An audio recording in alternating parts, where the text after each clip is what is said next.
Ακούς κρακ στα γόνατά σου όταν σηκώνεσαι και νομίζεις ότι χαλάει το σώμα σου? Άκου αυτό. Είμαι η Αγγελική, personal trainer και βοηθάω ανθρώπους να κατανοήσουν το σώμα τους και να δυναμώσουν με ασφάλεια. Στις περισσότερες περιπτώσεις αυτό το κρακ δεν είναι φθορά.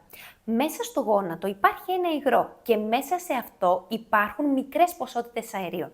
Όταν αλλάζεις θέση, για παράδειγμα όταν σηκώνεσαι, αλλάζει πίεση στην άρθρωση και δημιουργούνται μικρές φυσαλίδες. Αυτές οι φυσαλίδες πάνε και αυτό είναι το κρακ που ακούς. Κάτι που δεν ξέρει πολλοί κόσμος είναι ότι αυτό το κρακ δεν μπορείς να το κάνεις συνεχόμενα, γιατί χρειάζεται χρόνος για να ξανασχηματιστούν αυτές οι φυσαλίδες. Επομένως, αν δεν υπάρχει πόνος, πρίξιμο ή αστάθεια, είναι κάτι φυσιολογικό. Αν όμως υπάρχουν ενοχλήσεις, τότε εκεί δεν κοιτάμε τον ήχο, κοιτάμε τη λειτουργία. Γι' αυτό η ενδυνάμωση και η σωστή κίνηση παίζουν πολύ μεγαλύτερο ρόλο από όσο νομίζεις. Τσέκαρε την πλατφόρμα μου Do Erstimo που έχω δημιουργήσει express workout για το σπίτι με ή χωρίς εξοπλισμό 15 έως 30 λεπτά max και δώσε στο σώμα σου τη δύναμη που χρειάζεται.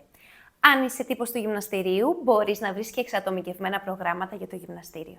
Αν σου έκανε εντύπωση αυτό, στείλ το σε κάποιον που ακούει συνέχεια τα γόνατά του. Θέλεις να βλέπεις περισσότερα τέτοια, ειδικά αν είσαι 40+, ακολούθησέ με. Ανεβάζω κάθε εβδομάδα βίντεο που σου εξηγούν πώς δουλεύει το σώμα σου.